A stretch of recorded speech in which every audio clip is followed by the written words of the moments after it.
మీరు ఒకవేళ ప్రతిరోజు 30 రోజుల పాటు రాత్రి నుంచి సోక్ చేసిన చియా సీడ్స్‌ని తింటే ఏం జరుగుతుందో ఈ వీడియోలో తెలుసుకుందాం.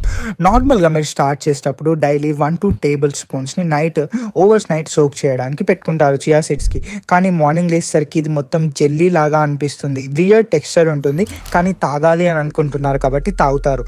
కానీ ఇక్కడ మీరు గుర్తుపెట్టుకోవాల్సింది ఏంటి అంటే ఈ జెల్ అనేది ఏది ఉంటుందో అది మీ బాడీలోని వెయిట్‌ని, వాటర్‌ని చాలా ఎక్కువగా హైడ్రేట్ చేస్తుంది. ఎందుకంటే దీనికన్నా 10x టైమ్స్‌ని వెయిట్‌ని, వాటర్‌ని ఇది ఉంచుకోగలుగుతాది మీ బాడీలో. సో, కాబట్టి అలాగే చియా సీడ్స్‌లో ఇన్సాల్యుబుల్ మరియు సాల్యుబుల్ ఫైబర్స్ 2 కూడా ఉంటాయి. సో, కాబట్టి మీ డైజెస్టివ్ ట్రాక్ట్‌ని చాలా ఎక్కువగా క్లీన్‌గా ఉంచుతుంది. అండ్ మీరు బ్లోటింగ్ అనేది కొంచెంగా ఫీల్ అవ్వగలుగుతారు. ఎందుకంటే మీ గట్ అనేది ఈ ఫైబర్‌కి అడ్జస్ట్ అవుతుంది కాబట్టి ఫస్ట్ ఫ్యూ డేస్. వీక్ 1లో మీకు స్టొమక్‌లో ఉన్న ఫైబర్ వల్ల ఎక్స్‌పాండ్ అవుతుంది. దీనివల్ల కొంచెం డైజెషన్ తక్కువ అవుతుంది. అలాగే మీ బ్రెయిన్ అనేది ఇంకో కొంచెం బెటర్‌గా వర్క్ చేస్తుంది. ఎందుకంటే దీంట్లో ఒక ప్లాంట్ బేస్డ్ ఒమేగా 3 ఉంది. ఏఎల్ఏ లాంటిది. అలాగే వీక్ 2లో మీ బాడీలో ఉన్న బౌల్ మూమెంట్స్ ఏవైతే ఉన్నాయో బ్లోటింగ్ అనేది చాలా ఎక్కువగా తగ్గుతుంది. అలాగే మీ స్కిన్ అనేది చిన్నగా గ్లో అవ్వడం మొదలుపెడుతుంది. ఎందుకంటే బెటర్ హైడ్రేషన్ మరియు డీటాక్స్ మరియు జింక్ కంటెంట్ వల్ల.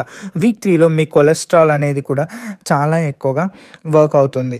అండ్ మీకు ఇక్కడ ఒక లక్ ఏంటి అంటే మీరు డైలీ ఈ యాంటీ ఆక్సిడెంట్, మాగ్నీషియం, కాల్షియం వల్ల మీ హెల్త్ కూడా చాలా ఎక్కువగా బెటర్ అవుతుంది.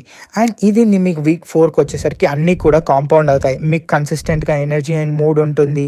అలాగే మీ వెయిట్ అండ్